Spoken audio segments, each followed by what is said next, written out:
Your attention one more time. I'm Tristan Huntington, one of Sidney's son, Sidney Madros' son. I'd like to thank all of you who donated to the Elder Center. It's well appreciated. Right now I have the schedule for this evening, and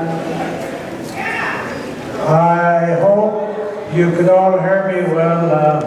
I'll try to make it plain. And I'd like to welcome all the visitors to Galena to celebrate Old Man's 100th birthday. I spoke with him, I talk to him all the time. He said one of the things that he learned, it's tough, it's really tough to get to be 100 years old. So we're glad to be here today to celebrate with him and on Angel. So with that, I'll let you know what I got on the schedule there. Before we eat, we're going to have Reverend Anna Frank to say grace and blessing of the food.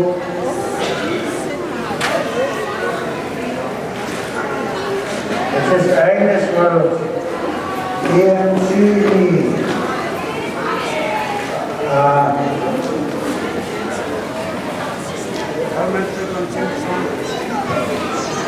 On the schedule, we got Alaska Flag Song, National Anthem by the elementary students. I'm not sure if that's going to happen.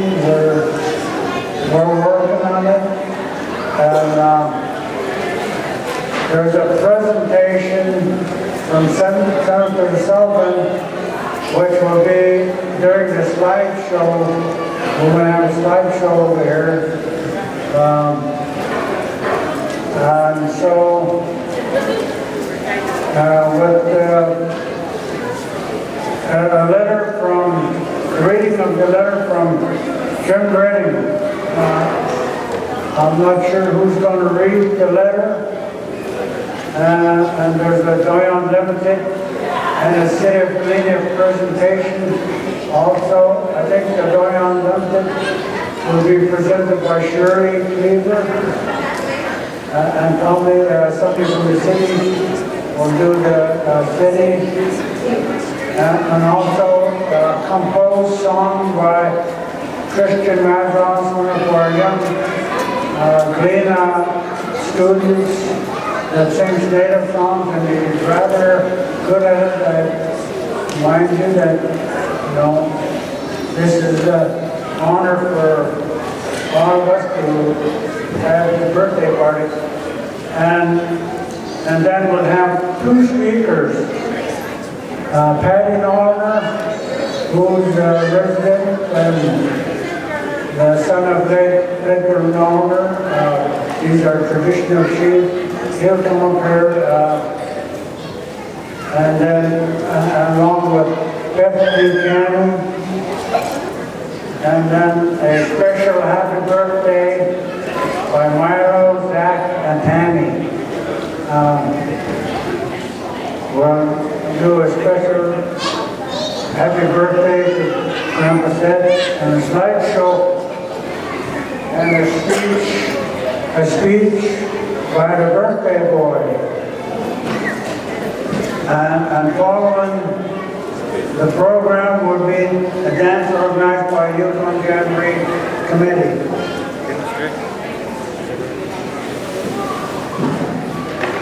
Okay, let me see where we're at now.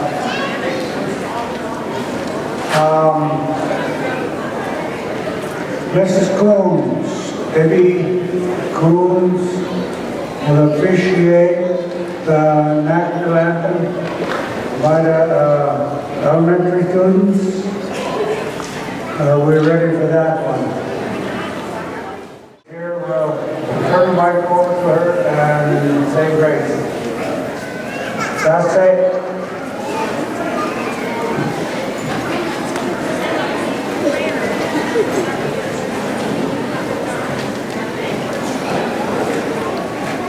The Lord be with you. Let us pray. Creator God, we thank you for this day. We thank you for the celebration of life, especially for Sidney. And we thank you for his sister Marion also. We pray, Heavenly Father, that you will continue to watch over this village and watch over our elders. We thank you for all the visitors, the people that have contributed to this high honor.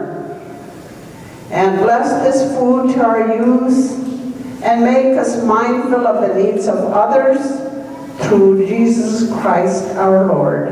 Amen.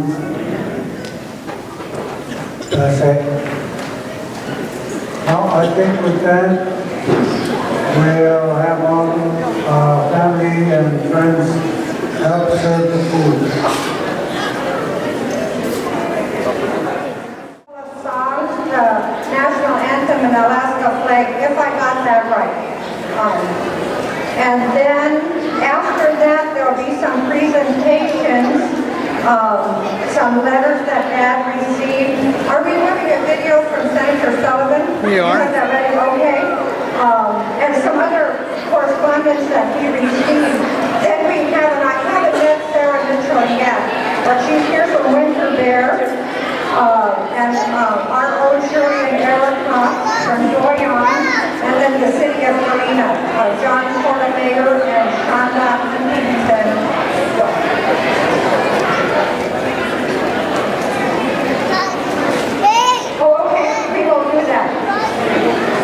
We made a little adjustment. This is all flexible.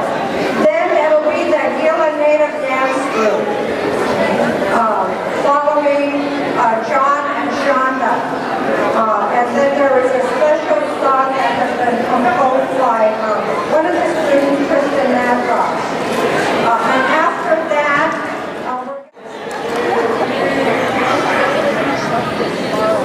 I'd like to invite all the kindergartners from Sidney Huntington School, all the first, second, and third graders from Sidney Huntington School, and any older students who would like to join us in singing the national anthem and Alaska's flag song.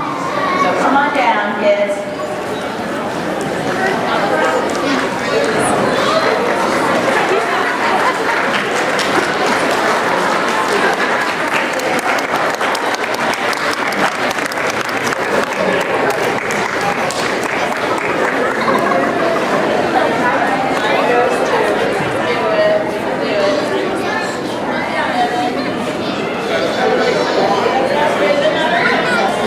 Any other elementary students? This is your chance. Come on down. They're coming from the playground. That's where kids should be. That's great. Since we're beginning with the national anthem, those of you who can stand, please stand.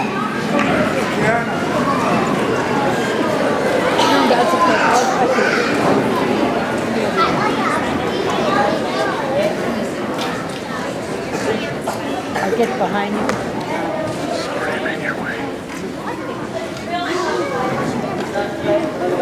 Stand by you. It's you.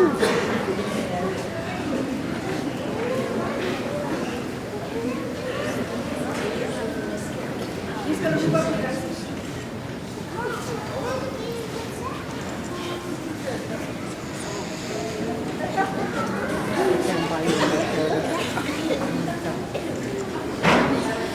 Oh, say, can you see by the dawn's early light what so proudly we hailed at the twilight's last gleaming, whose broad stripes and bright stars through the perilous fight o'er the were so glad.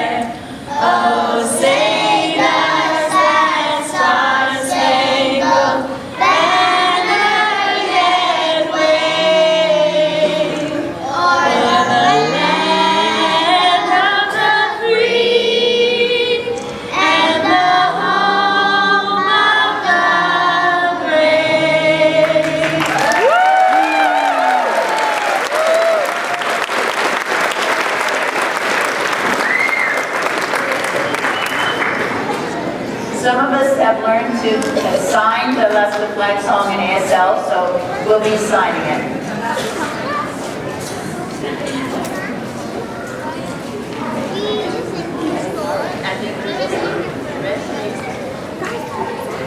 Stars of gold on a field of blue, Alaska's flag, may it mean to you the blue of the sea, the evening sky, the mountains, lakes, and the flowers nearby, the gold of the early sourdough's dreams, the precious gold of the hills and streams, the brilliant stars in the northern sky, the bear, the dipper, and shining high, the great North Star with its steady light, o'er land and sea,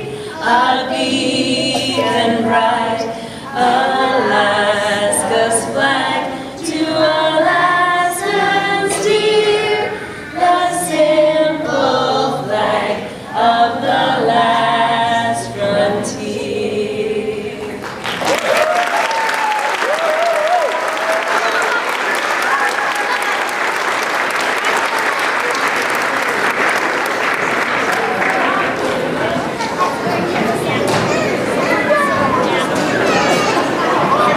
Thank you, kids. That was absolutely beautiful, and very much. And Debbie and Carrie, thank you too.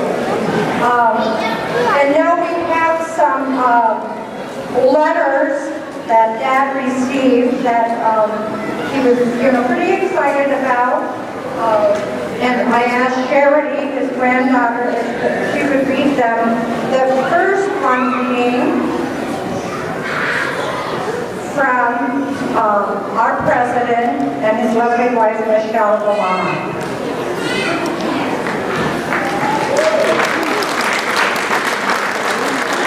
Dear Sidney, happy 100th birthday.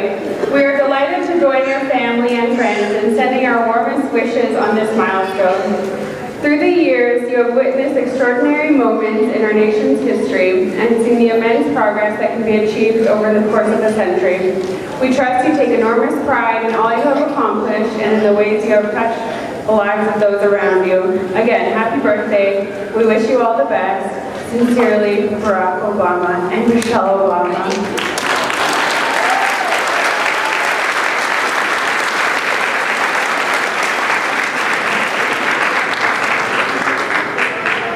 He can't hear?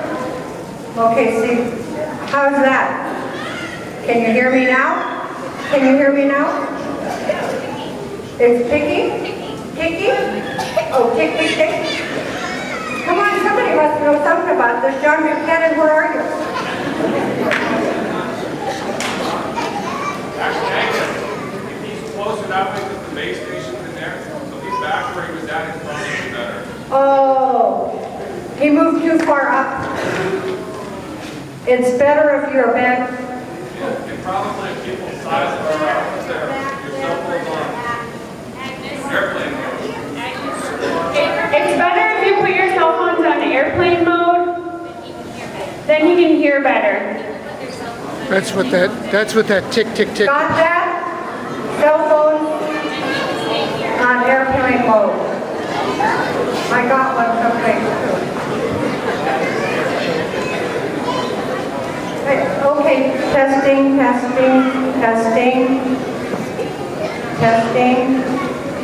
Better? Okay.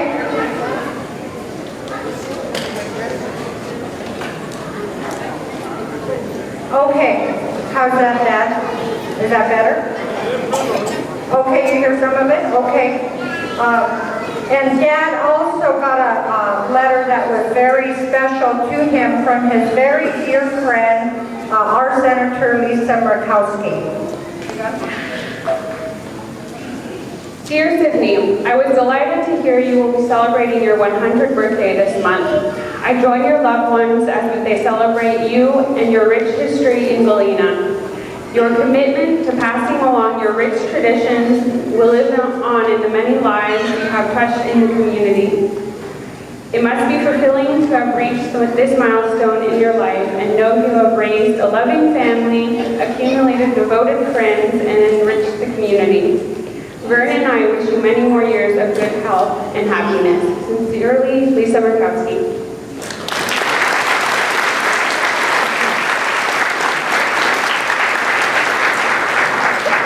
And Dad also received a commendation and a letter from our Governor Walker and his good friend, the Lieutenant Governor Byron Malak.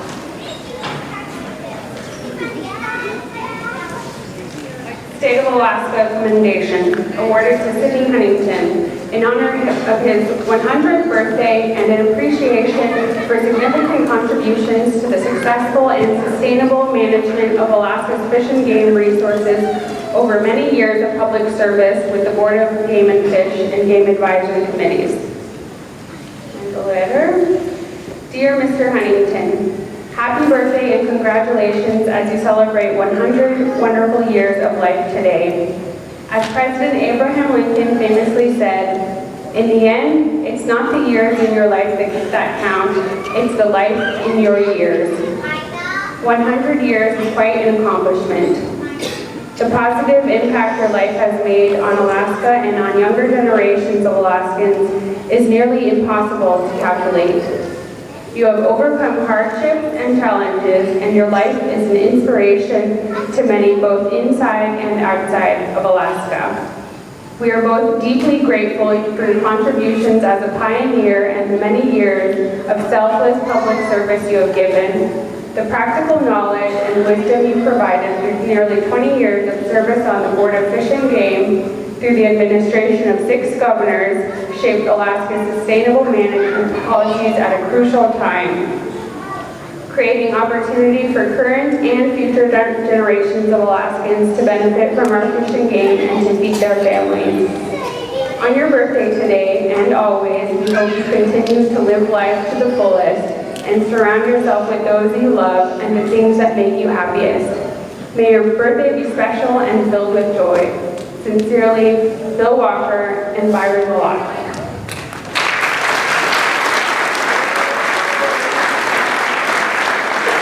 Okay, the next letter that Dad received, he received many, but we only picked a few for obvious reasons. But his dear friend Jim Reardon, and if you've read his book, you know that it was Jim and Dad that partnered to write that book. And Jim suffered a stroke and was unable to make it and asked that we read this letter, which Betty is going to read from him. Hello. Hello, Betty. Happy birthday, Dad.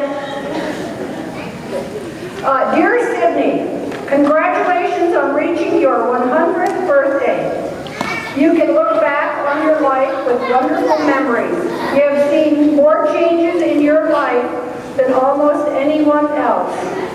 Reaching 100 is a privilege enjoyed by very few. From birch bark canoes, imagine that, and poling boats to high-speed outboards, and from dog teams to airplanes. Villages with radios and electricity.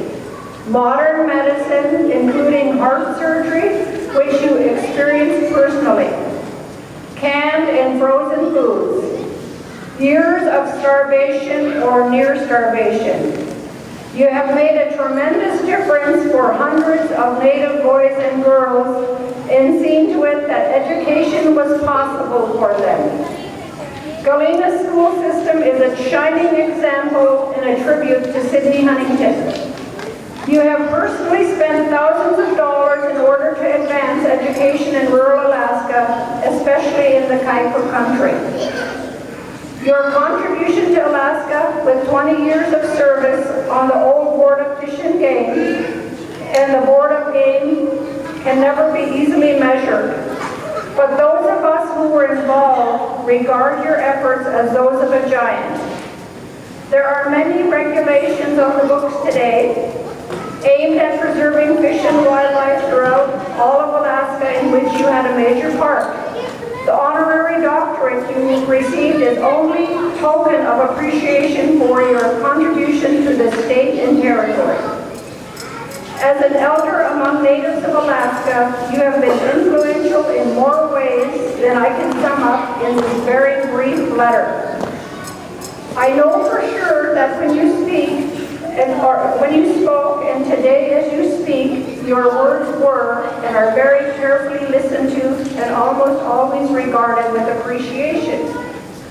In my life, I can look back on those who have influenced me in my chosen way of writing and serving Alaska.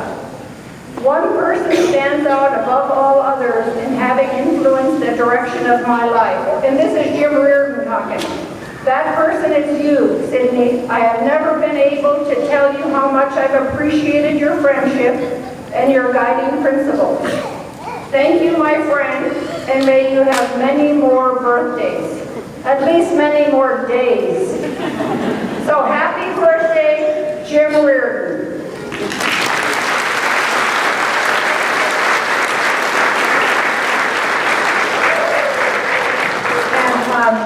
Jim's wife's name is Audrey, and she sent her best and her love, and she's, the one that is caretaking her husband right now. So keep them in prayer. Now we have our 2 videos.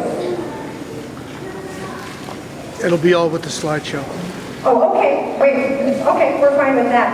Gosh, no, it doesn't see.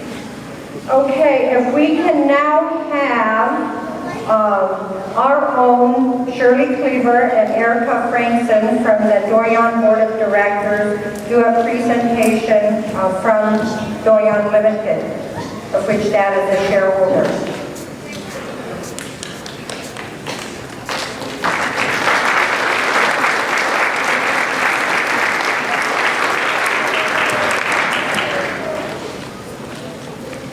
Hi, welcome everybody. My name is Shirley Cleaver. I'm from here in Galena, and I also serve on the board of directors for Doyon Limited along with my sister Erica. We had a meeting last weekend and everybody was so ecstatic about this birthday. So on behalf of Doyon Limited board of directors, the staff, their families, they would like to wish Sidney Huntington a happy 100th birthday. Sidney's admirable legacy serves as a source of grounding and strength for the people of interior Alaska. Although we could not be there in person, Sidney, you are in our hearts and minds on this wonderful day. Thank you for all that you have done, and we hope you and Grandma Angela will have a blessed year. Sincerely, the Board of Director Chairman, Ori Williams, and also Aaron Shutt is the President and CEO of Doyon. With that also, I did get a few emails today on behalf of John Huntington's family, who is right behind Grandpa. They're in Connecticut right now, and John's future daughter-in-law was graduating today from college as a pharmacy. So we really want to think of them. They couldn't be here today, but there's going to be another Dr. Huntington. So. Darlene comes from Barrow. I don't know where you want to say. I can't even say it. Sigaya? Yes. She comes from Barrow, and they're down there in Connecticut for her graduation. But they said, Grandpa, we are so proud. We know that we would have been there on the Yukon River having dinner with Grandpa. However, they are out of state, and they send their love from Connecticut as Darlene graduates today. That's from Doyon. And also on behalf of my family, Grandpa has been a big part of our life, all our life. So I just want to, in the last year we had a family dinner in September for my son. He got his first moose, and he's 10 years old. He got it on the Kaisuk River. And Grandpa came to our dinner and said he was really honored to be there. He said a long time ago, none of his sons, it was very rare for them to even get a moose. So he just wanted to, what he told us during that dinner was that we should be very fortunate and that be very thankful, because a long time ago they had a hard time getting big game, and for him to come to a dinner where a 10-year-old was able to harvest that was very special for him, and we thank him for that. We ended up giving him, traditionally you give most of it away, so we did that. So with that, my other one, fishing. So I started cutting fish with them, like, in the last 10 years. Miss Agnes could never get it right. As much as she tried, Grandpa and them always critiqued her on her fish cutting, so I was like, oh, I don't feel bad. So as I learned, she was very skilled and had her stuff mastered, and yet she still gives critique on a daily basis when we were cutting fish. So thank you, Grandpa.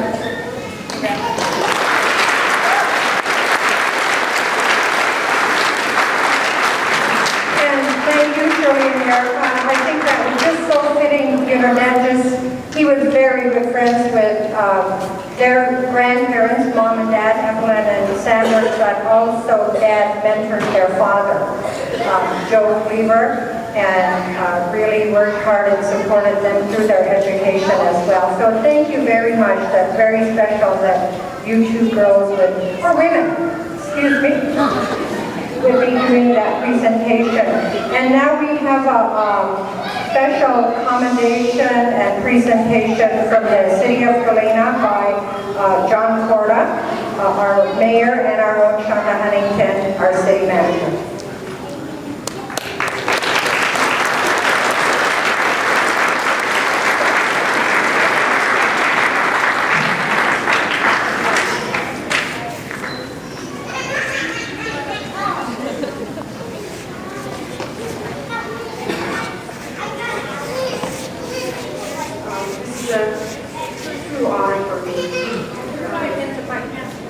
This is a true honor for me.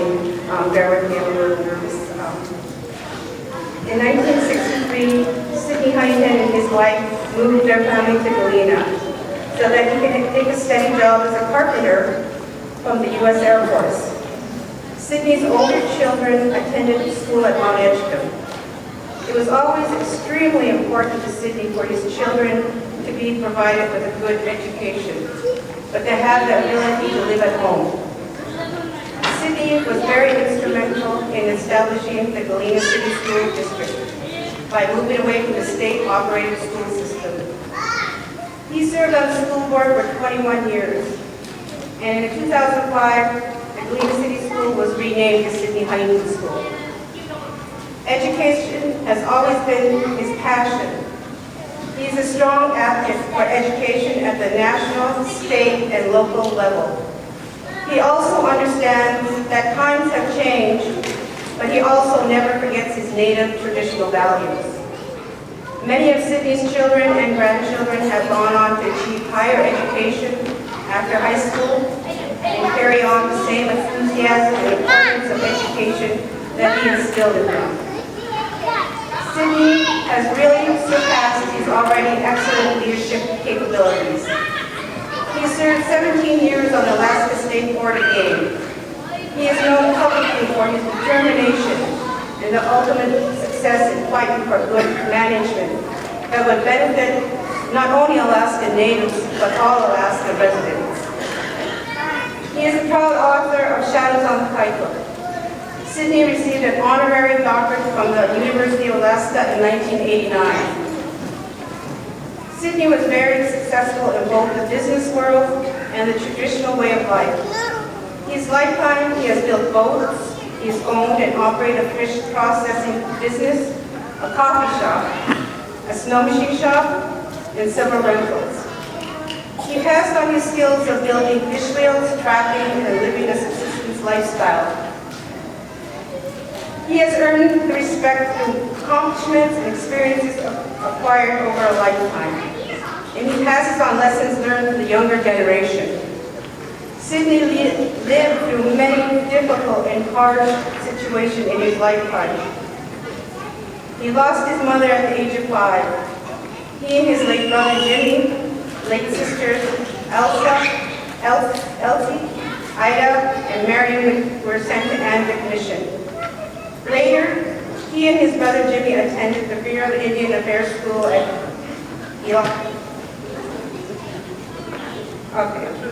where he completed the 3rd grade.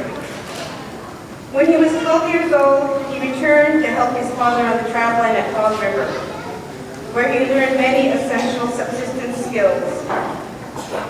At the age of 16, Sidney was on his own, learning and living by trapping and fishing. He lost his father to suicide. He suffered the pain of losing 3 sons to suicide. Having gone through these difficult experiences and not giving up shows what a true inspiration and value he has for life. Sidney has taught us a true meaning of living, even if we are challenged with difficult circumstances. Life is about living and not giving up. On a personal note, I have the privilege of calling Sidney Dad for many years now. He is a true inspiration to me over the years. My fondest memories in the early 1980s when we would move to Dainty Island for the summer months. It was one of the best times for me and my children. We learned how to work hard, but we also learned how to enjoy the simple things in life.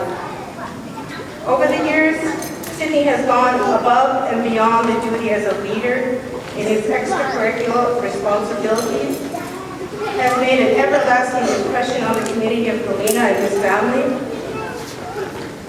You have been strong, you have been empowering, compassionate, resilient throughout these past 100 years, and I know I speak on the whole community, commending you on such an achievement and extending our deepest appreciation for your years of service and dedication to the community of Galena.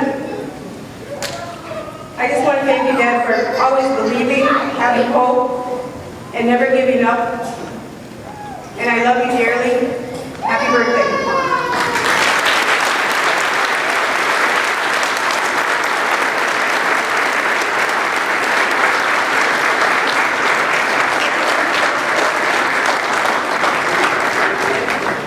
Hello, my name is John Porta. I'm the mayor here in Galena, and I have the honor and privilege of reading to you a resolution that will be brought before the City Council on Tuesday that we want to present on Sidney's behalf.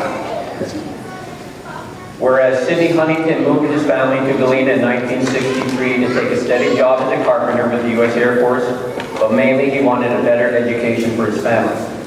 And whereas Sidney Huntington was very instrumental in establishing the Galena City School District by moving away from state-operated school system, Sidney served on the school board for 21 years. In 2005, this building, the Galena City School, was renamed the Sidney C. Huntington School. Whereas Sidney Huntington served 17 years on the Alaska State Board of Game, and where he is known publicly for his determination and eventual success in fighting for Indigenous subsistence rights. Whereas Sidney Huntington received an honorary doctorate from the University of Alaska in 1989 and is also a proud author of Shazamakaika.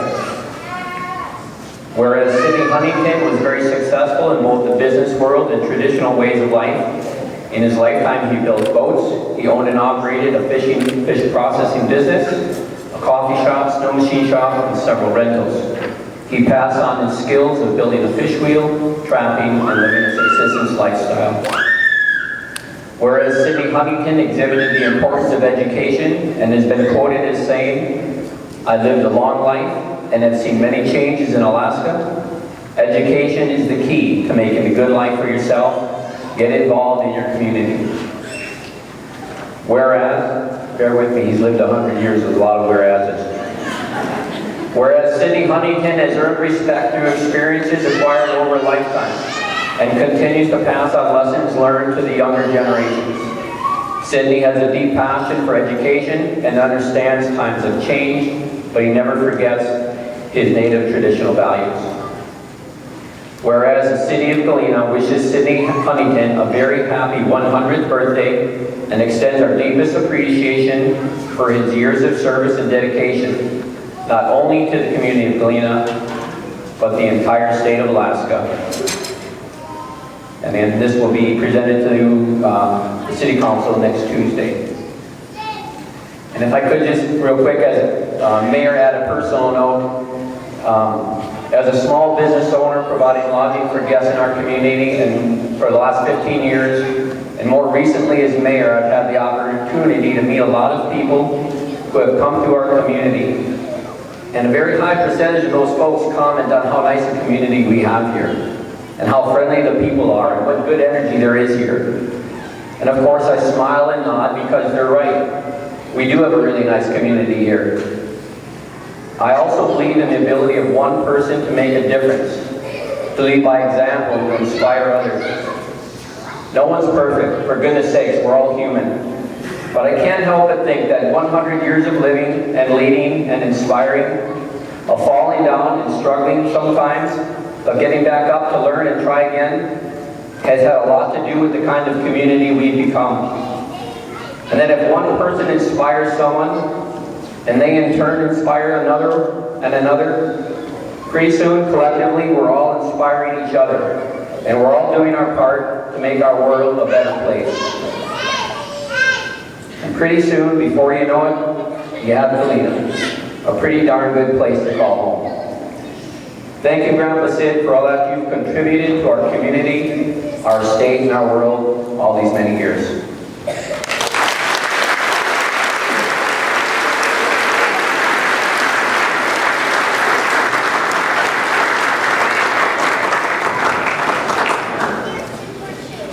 And now we could have the Galena Native Dance Group.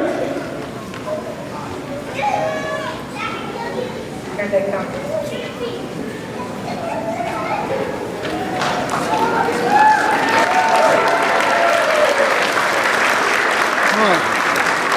How am I going to do this? I think this is a real wonderful gift for Dad because he really believed in and worked hard for Galena. Thank you. Hello, my name is the other traditional dancers, and my name is Henderson. I am from Buffalo, Alaska, and this is a very good honor to dance at Sidney's 100th birthday, and the first song we'll be doing is Still Hunting.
And if you guys want to dance with us, you guys could stand up where you guys are and enjoy. You guys can stand up and dance with us. Uh-oh.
Thank you. At this time, we'd like to invite Tristan Madros to come join us, and Jenny Paucola, if you would come up too. We're going to perform, and hopefully you will sing it with us, Goodbye My Sunny.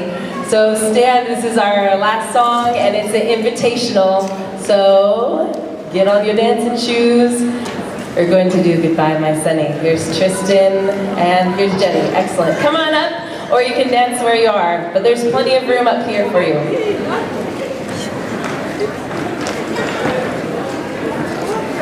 Come on! Everybody!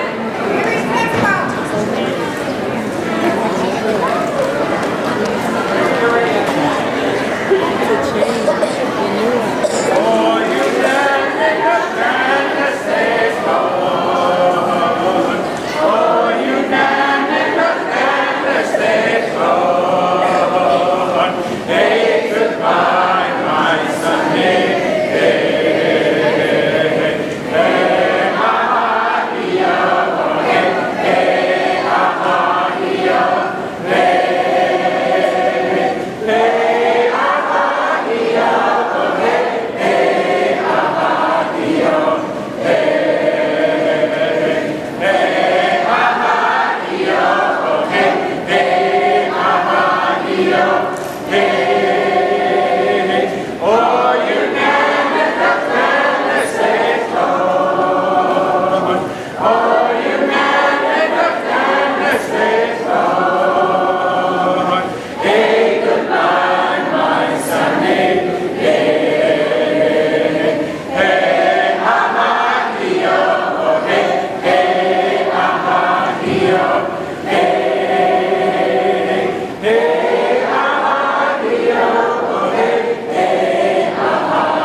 One of Dad's good friends, of course, was the late Tristan Madros, Sr. from Caltech.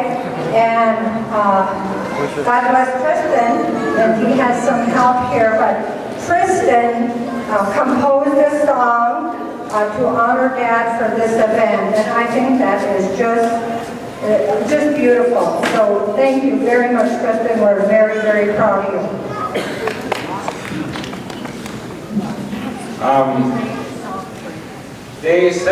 They told me that they wanted to put things in there from his book, and the only thing that really I could think of at the time was bear hunting. You know, he tells us there of how they used to go hunting with spears and stuff like that. And so I was thinking quite a bit, and I was sitting there in my room thinking one day, and this song that my grandpa Sebastian McGinty composed came on. And I borrowed his tune and a few of the words from there. And in the song I say, meaning they used to hunt for big animals. And out of respect for the big animal, I really appreciated if that the young girls won't dance to this song. And when I sing, it's a little easier to have people dancing, so I invite people to come up and dance with us. You guys can dance?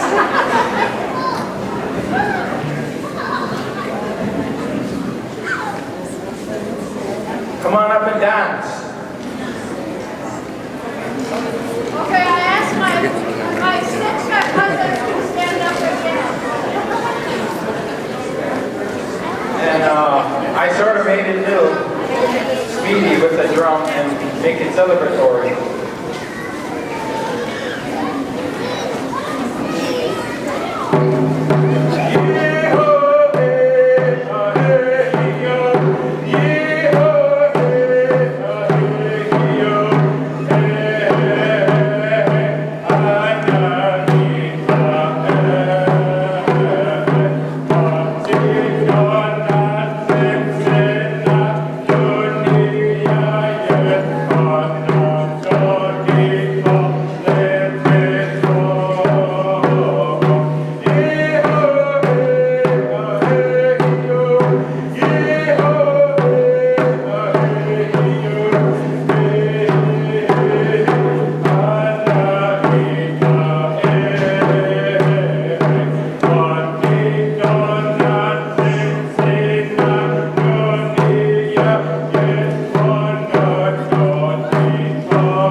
And now we have some speakers. The first one being our own Patty Nallner from Galena.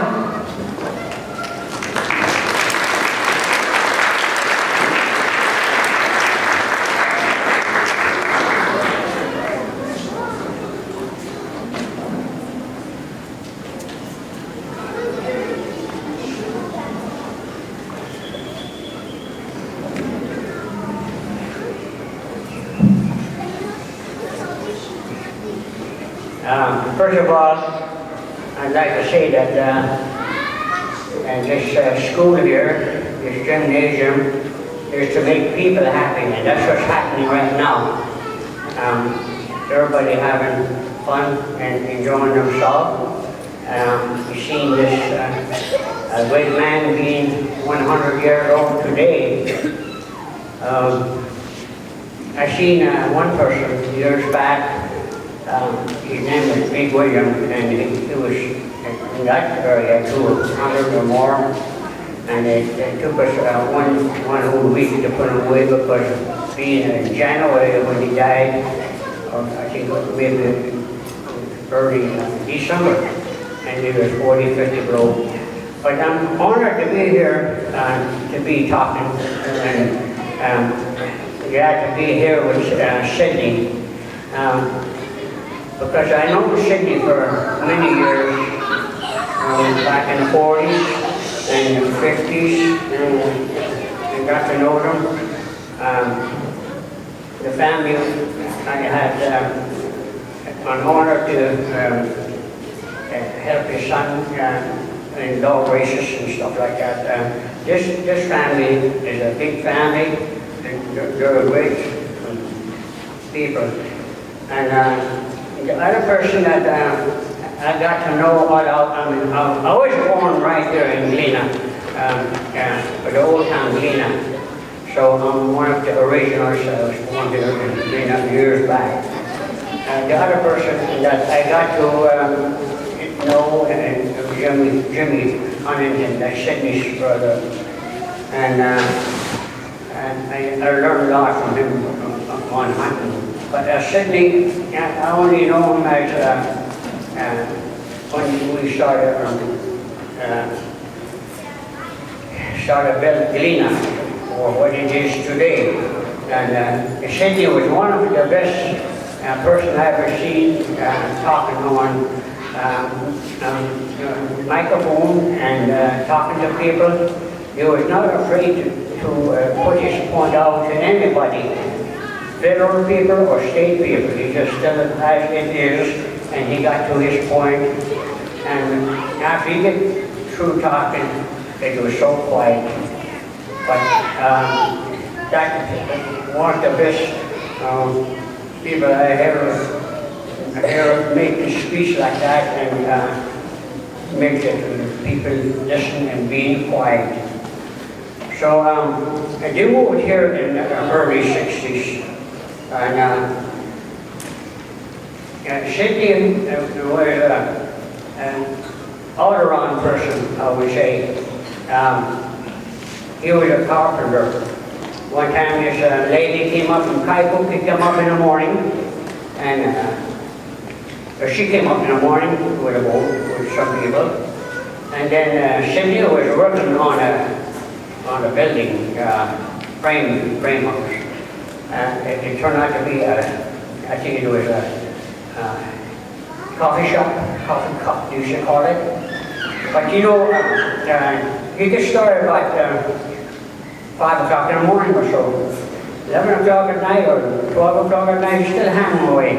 But, and this lady, when she was go by around 9 o'clock, and then that night about 9, 10 o'clock, his frame house was up, and she said, just like to be a witch. that TV program, that building was up. That's how big he was, and being a carpenter. And I had the honor to be with these guys, Jimmy, Maxie, and Sidney, to design the school. So I was involved in that too. And I was still on the building committee for the church, with Max and I, the fairs and the Gibbons participated in. And Sidney was one of the great trapper, and he fought for education for your people, your young folks up there. That's why you're here. And we need education to go forward. And because that's the best, one of the best gifts you can ever get is education. Because of myself here, I didn't quite make it to high school, but also Sidney.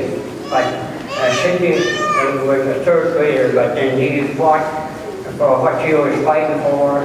He was with fishing game. When the lawyers started using words that he don't understand, he said, hey, listen, you come down to my level so I can understand. So that's the way he got around and be what he was in that area. And I read his book, and that was, I like to read it again. Sometimes I read the books about 2-3 times, where I missed some points maybe that I could use when you ask me a question. And then Jim Huntington had The Age of Nowhere. That was another book that was very interesting. And then,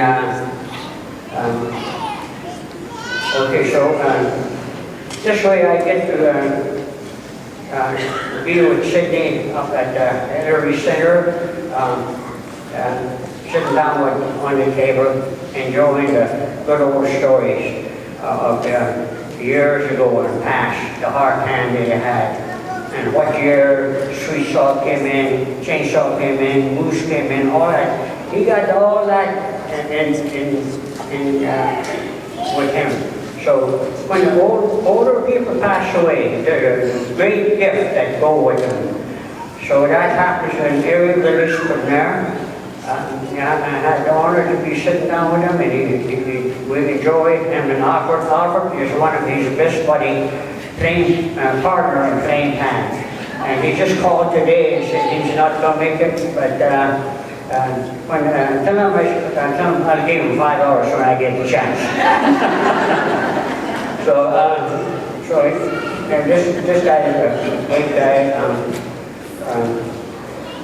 When you mentioned Daddy, I was kind of hoping that you're talking about Patayaska, but now I'm here, so I'm so glad to be here, folks. And that is a big example of being 100 and showing all this pictures. Hope everybody just take care of themselves and continue on and enjoy your life. The sun is shining and heaven is looking upon you. Thank you very much.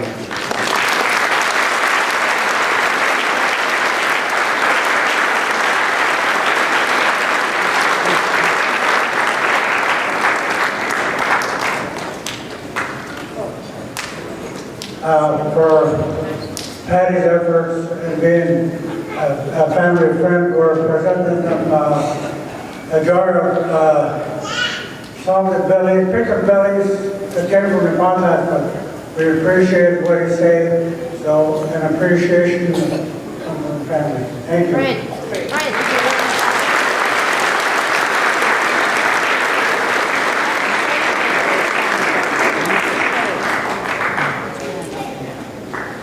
Okay, and now Rose Ambrose. And Rose is from Uslia. She's Dad's very close relative, his cousin. Could somebody help her?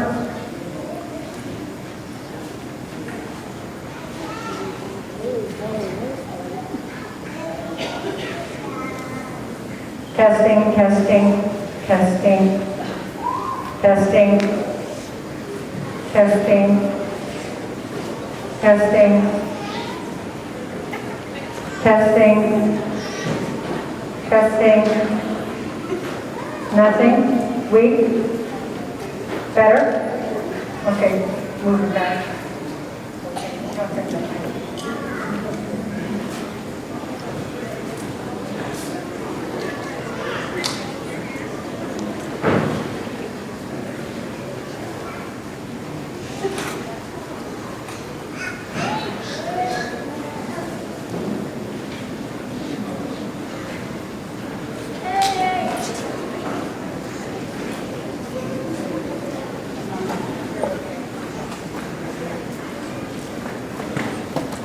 Good afternoon. I'm Rose Ambrose of Uslia. For those that don't know who I am, I'm pretty old my own self, and I think I know all the way through Sidney and Jimmy and Fred Kaiser. They were all brothers.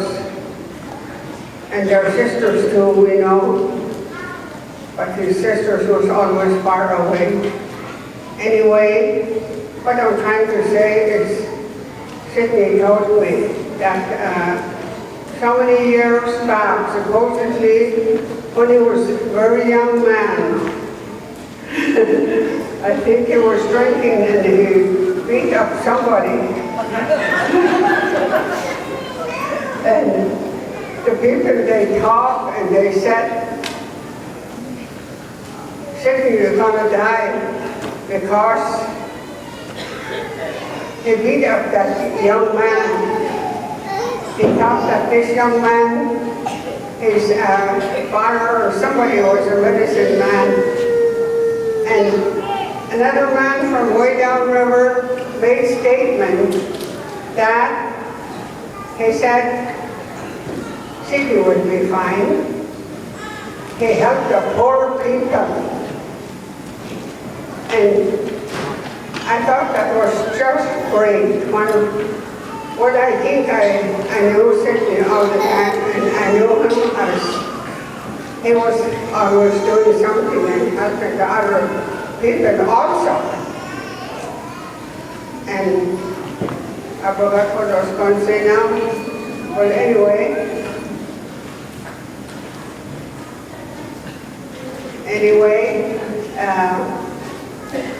I just want to let the kids know that this 100-year-old man, he was good to poor people, and that's what I want to tell the kids. That's it.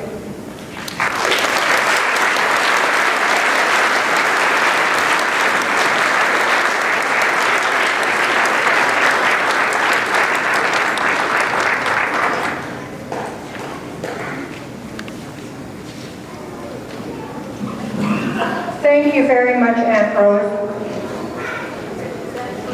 And I think that is a very, very good lesson for all of us to take heed of, not even just the young kids, but some of us middle-aged ones too, to remember the poor people. And thank you, Dad, for that example. And now we have from Kai Cook, Dad's friend of many years too, Benedict Jones.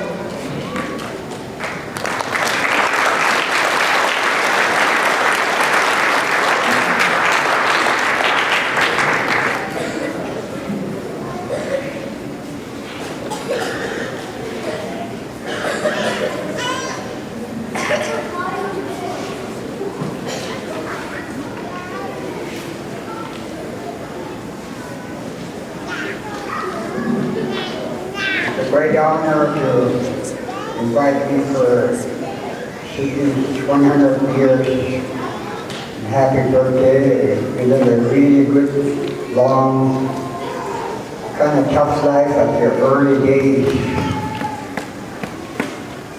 I remember him after he came back from Anthem Mission School. I don't know how long he went, him and Jimmy went to school down there. But after he came back, before he married Jenny, I start remembering him. But he really struggled during early life. You know, things were cheap, but you had to work every day. There was no moose those days, but there was a lot of caribou, a lot of rabbits. Things. So that's it. He survived with his family. He traveled from Old Cutoff to Kaifuk in one day with dogs. He had really good traveling dogs, better than the Iditarod dogs. It takes him about 7 hours for 100 miles of travel. It's a great honor to see him here. He had really 3 close calls during his life. First one was an airplane crash with Hans Rosenbeck. And then another time, him and little Sammy were drinking. We were just young kids then. We were playing marbles in front of Lake Andrew Pilot. Pretty soon, we didn't see them, nobody was watching them. Little Sammy, they were drinking in a boat and we were sitting on the side. Little Sammy started hollering, help, help. So we all run down there. We didn't see him, we didn't know what happened. Finally, little Sammy, he said, watch me, come down and help me. So we went down there, and here he filled in with water and went down and never came back up. The other time we put him out, we put him back up on the beach. And we didn't know how to survive. We were all little kids, you know, 8, 10 years old. And, but there was a medicine man there, Lake Andrew Pilot. So we brought him on the bank and put him in front of Andrew Pilot. Andrew Pilot came out He got a black robe, he told us to go away, don't watch him or nothing. So we all turned our back. Then Sidney we thought he was gone. No response. We didn't know nothing about blood test or something like that. And little Andrew Pilot was there about 5 minutes with him under the blankets. So he got the blanket off and Sidney came to him. We thought he was really gone, but Andrew Pilot saved him. And then another close call he had was,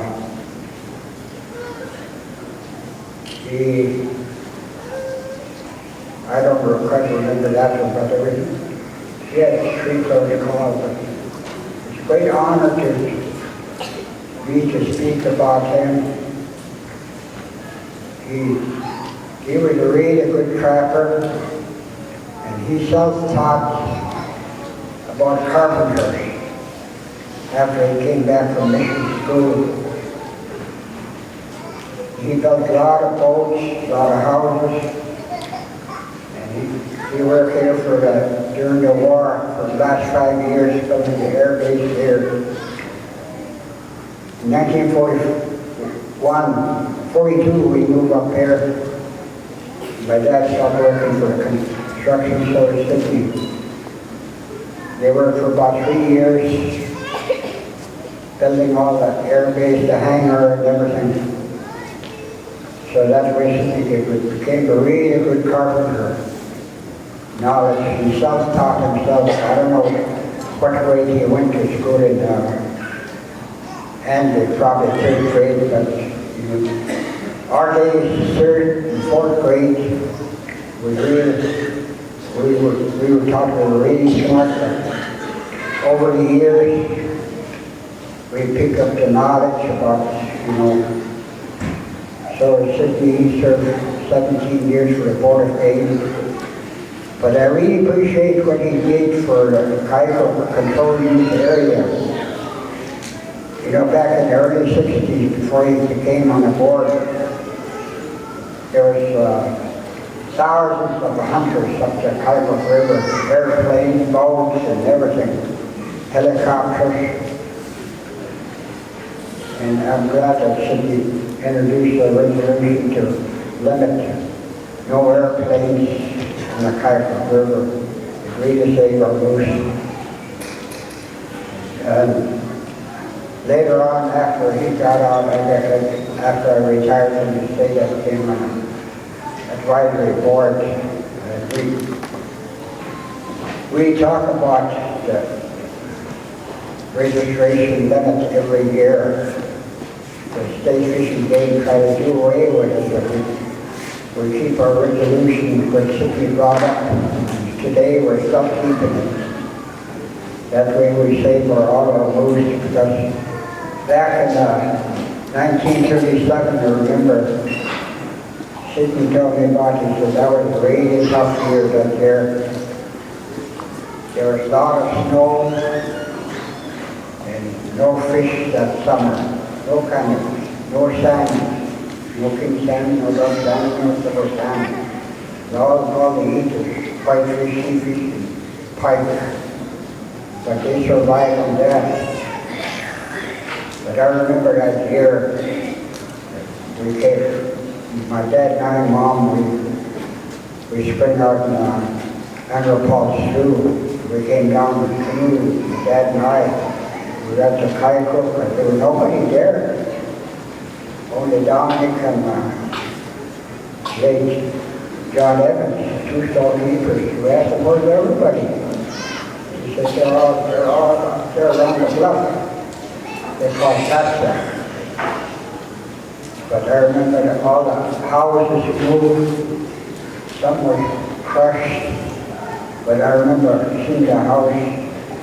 The ice was thick as the top of the roof of the house, 8 feet thick that year. The city ought to talk about that. It was a tough year for everybody. So it's an honor to speak about Sidney. Thank you.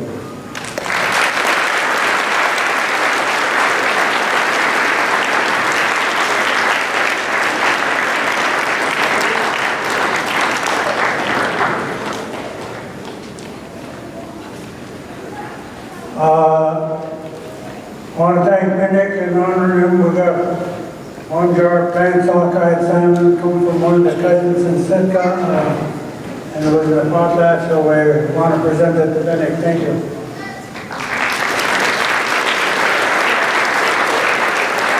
And now we have a special presentation by Dad's very good friend and Minister Hatch, Anna Frank, from Minto.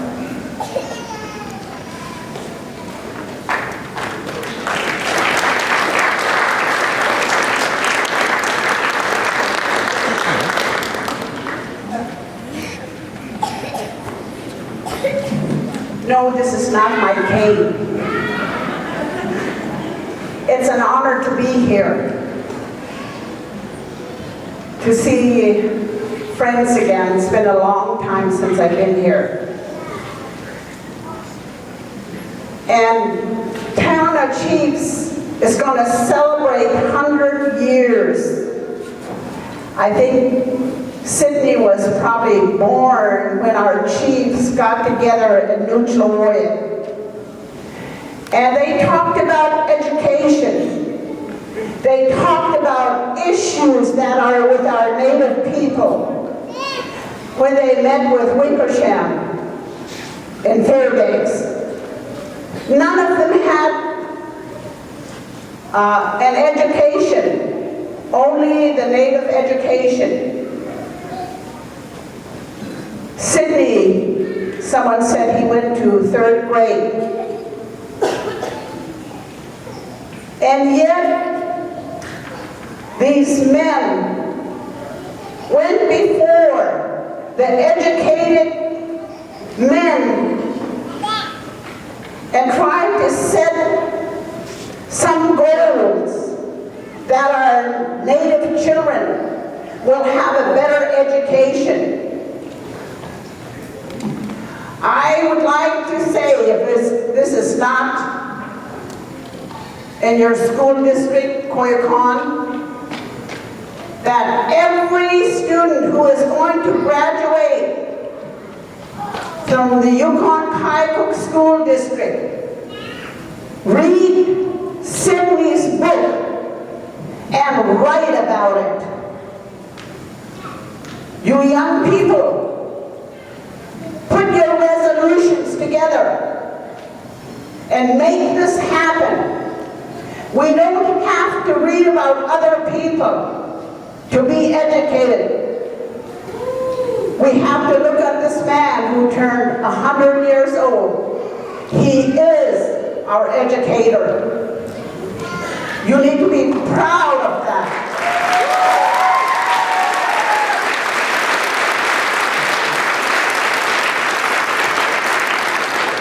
My late husband bought Sidney's book, read it. My grandson read that book.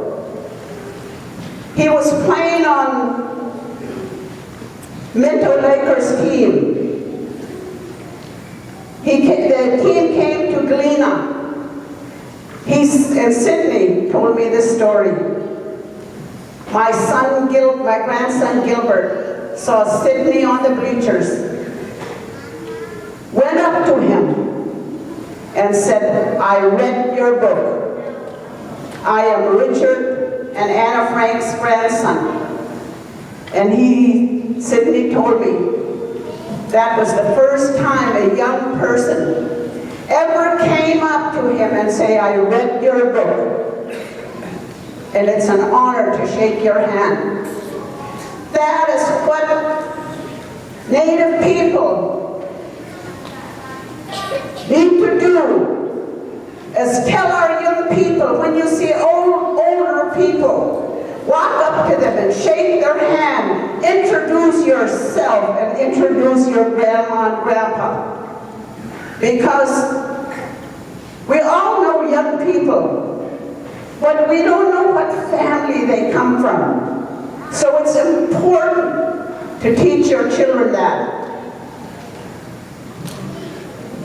So let's do something about the curriculum and have more of our Native people as our educators. On behalf of Dinan Kanaga, Sidney, I brought you a birthday gift.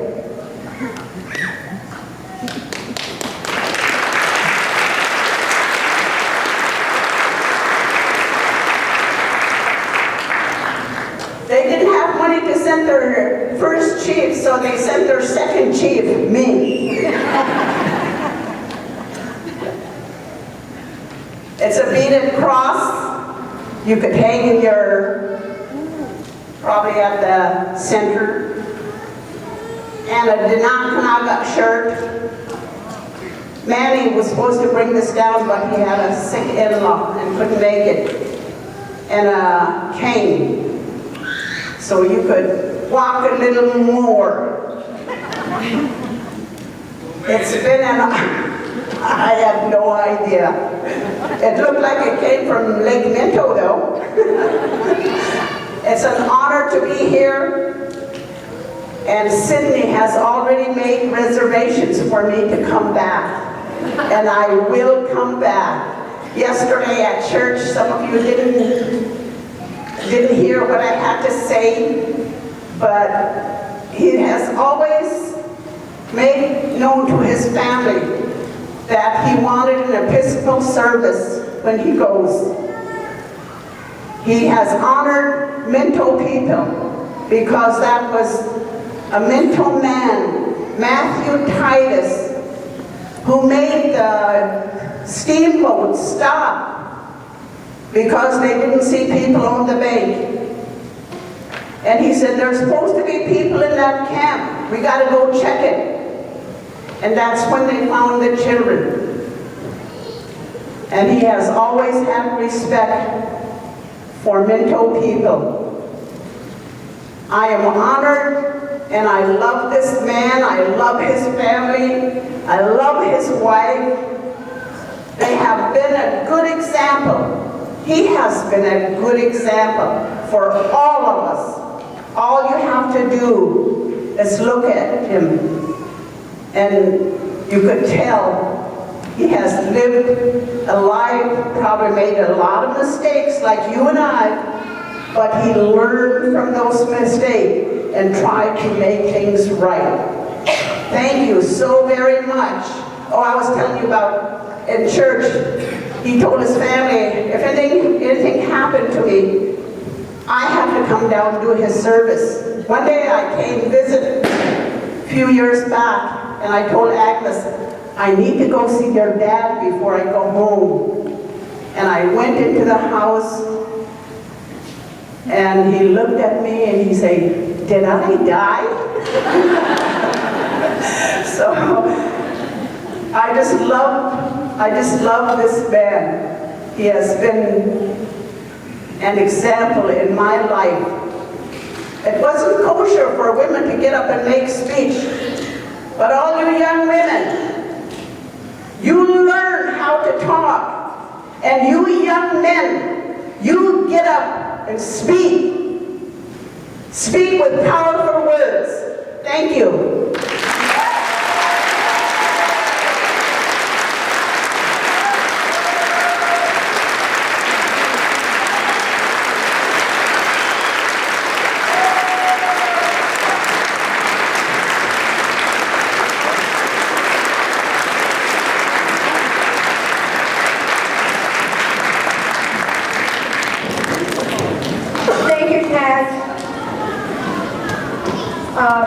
And now, There's my one of the things, we always hear the term that it takes a whole village to raise a child. Well, for someone to turn 100, it takes a whole village. And one of the programs that has made probably the most significant difference in Dad's life has been the basketball program in this school. You know, Dad I bring him here like 6 o'clock in the morning even to go to practice. He was so dedicated, but the coaches over the years, Orrin Ware, Beth, you know, a bunch of them, were very supportive of Dad as well as the students. So, you know, to honor Dad and to honor them, we asked his really good friend, Beth Buchanan, to speak on behalf of those programs this evening.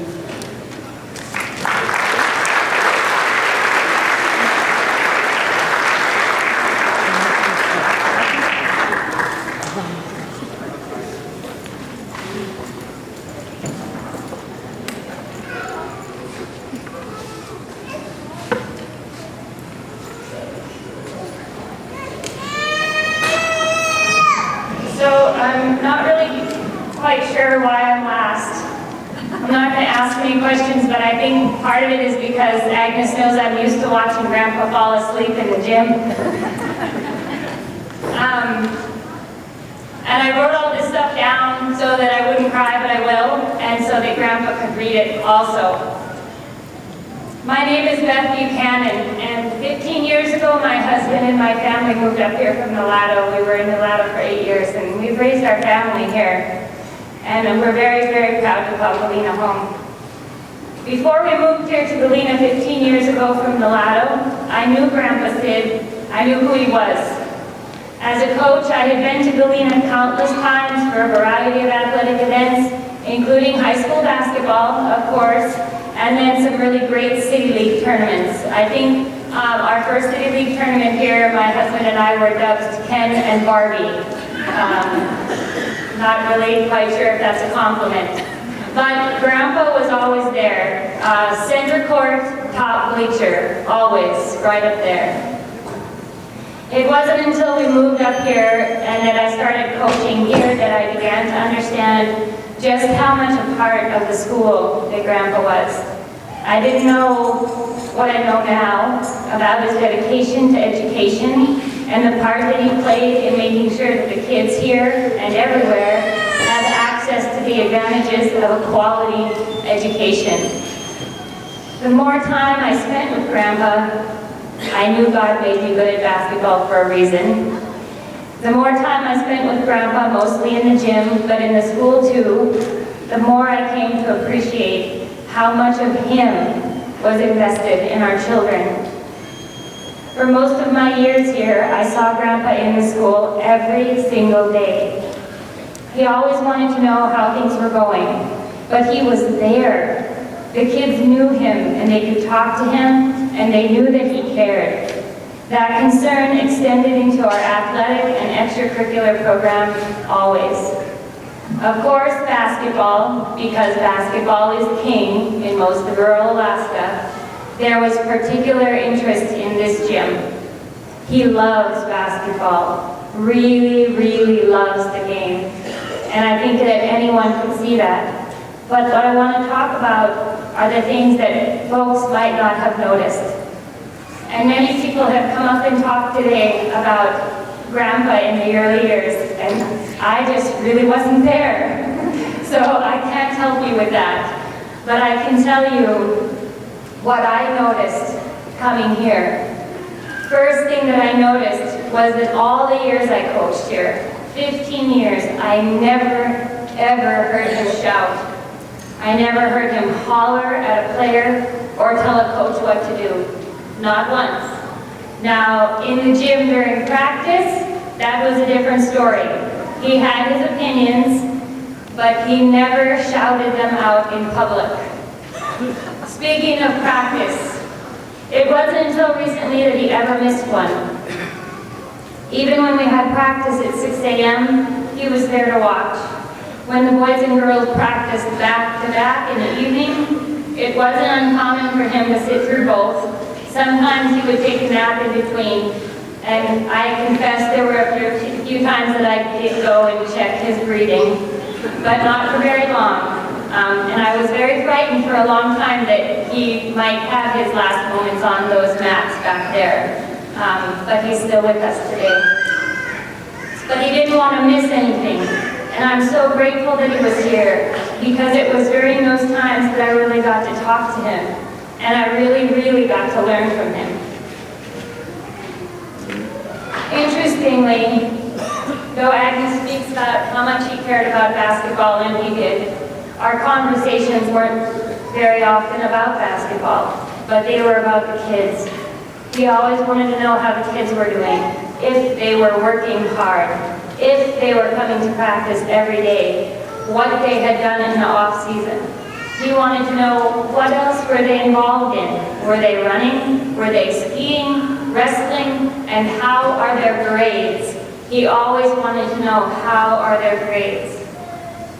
As we got more kids from other villages, he took great interest in knowing where they were from, who their families were, and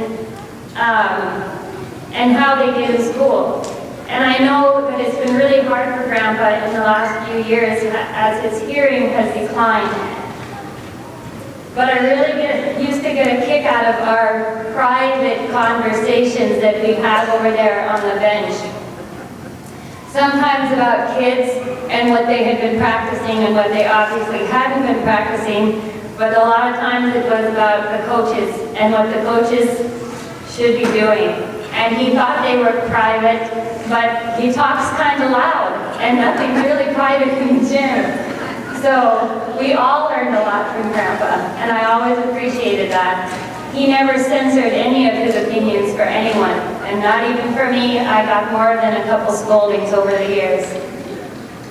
Grandpa Sid got to be part of 2 state championships that I remember here in Galena, and I know there were more, but I can't talk about those because I only remember 2. He's been instrumental in the development of the success of our programs, and he's meant a lot to the kids.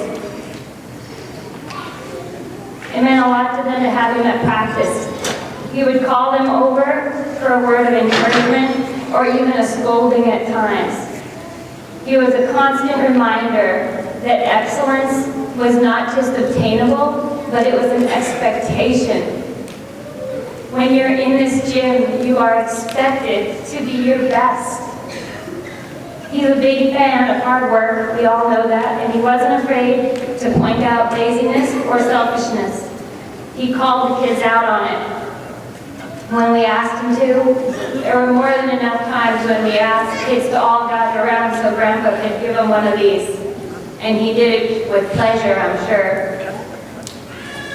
He talked to the kids when it seemed like we were plagued with bad choices. There were years when kids just couldn't seem to get it together, and we'd ask Grandpa to come and talk to them about the consequences that accompanied those choices. When Grandpa was here, and I have missed you this year, Grandpa, not being in my gym. When Grandpa was there, I wanted to be better. I wanted to be someone that he could be proud of. And I know that the kids felt the same way. And even though he can't be there every single day and it's harder for him to communicate with the kids, they still want him to be proud of them. Because he is family to all of us. When we won in Anchorage in 2012, his was the first face I wanted to see. I've always felt like he was my biggest fan and my greatest supporter. And I remember how animated he was when Oren won with his boys. And Grandpa was right there, and I think he's listed as assistant coach up there. But he never missed a practice, not ever. I cannot tell you how much it meant to have you part of all of that for us, Grandpa. We know that Grandpa is a huge fan, and that he has supported our kids in countless academic endeavors. Collectively, beyond this gym, our school has produced a lot of champions and a lot of championships. Lots in sports, but lots in other areas of life as well. And I will tell you that of all the awards that we ever got as a team or as a school, the ones that he has been the most proud of, and he will tell you himself if you ask, are the academic awards. They were always the ones that he was the most proud of. They were always the ones that he talked about the most. Those were the things that got the biggest hugs from Grandpa Sid, were the academic awards. When you ask him, though, about being proud of our students' academic achievement, you gotta have a tissue ready. Not for you, but for him. Because it makes me tear up pretty fast to think of what our kids have accomplished in the classroom, what they've accomplished on the court, and what they've accomplished in life. And the fact that he's been able to be part of that. And he's given us all something to hold on to. And we love you. In the 15 years I've been here, Grandpa has moved from top row center court to the mats that are usually stacked over there by the ballroom. And then finally, I do believe he has a king's chair, a king's camping chair over in the corner. Down the road, because nobody gets to live forever. We may find ourselves looking for you and thinking that maybe you just moved to another chair somewhere else in the gym. But we'll just close our eyes and we'll remember all the expectations you held us to. And we'll remember that you were here, center court, cheering us on. We love you, Grandpa. Thank you.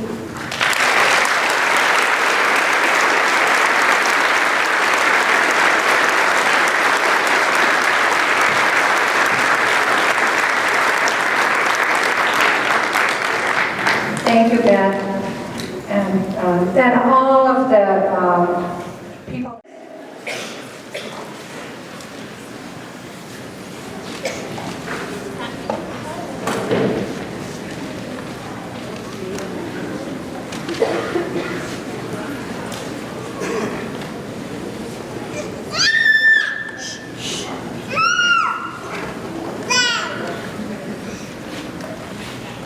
If anybody is familiar with this song, please sing out nice and loud.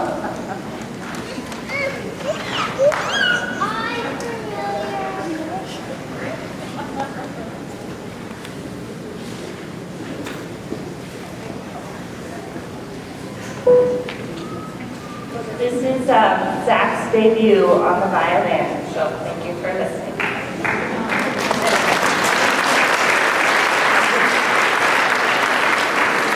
And for those of you that don't know, Andrew is our brother, and Cammie is Dr. Huntington, Dad's daughter-in-law and doctor, and these are their children, Paul, Milo, and Zac.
That's exactly, listen to your eyes. I always expense every time for teaching me to save my life. These things, as those 100 years old, April 1861, I came home for 15 days long. Andrew was in the hospital. As I said, the quit drinking, that was 54 years ago. And I never had another drink since.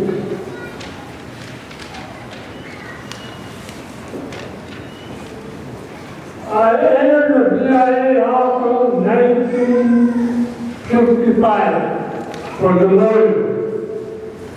Believe it or not, I was smoking 5 packs of Camel Roper cigarettes a day. Dr. Wilson asked me for permission to a biopsy on my throat. He did, there was a small piece of my lung. It was cold black. It died me quit smoking after 50 years ago. I never had another smoke. I found out the Japanese government overpopulation of other people. The Japanese live longer than anybody on earth. Well, that's because of their diet. They eat less than the normal people do, so that's what I do. I eat less and do lighter food. When you live to be 100 years old, it seems to be hard.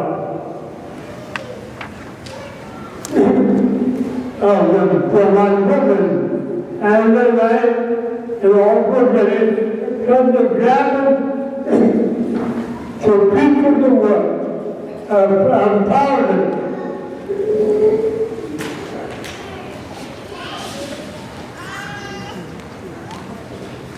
I'm proud of the feedback I could get through and for an example for a child. I am proud of my involvement in promoting quality education. I think we did a credible job in students becoming independent students. With the vision of hard work, I grew forward on my friend John Gray, where I students were educated over 4,000 kids a year. I got a letter from my niece, Dorothy. She said, I always remember when someone said I was turn 100, everyone laughed when I got down here. I've been getting a lot of letters, even the President of the United States, and his wife sending congratulations on me 100. Now I like I said before, I appreciate all and stuff like that. But you don't require get out of the law. You don't remember it like you do anymore. So that's what I see. Thank you.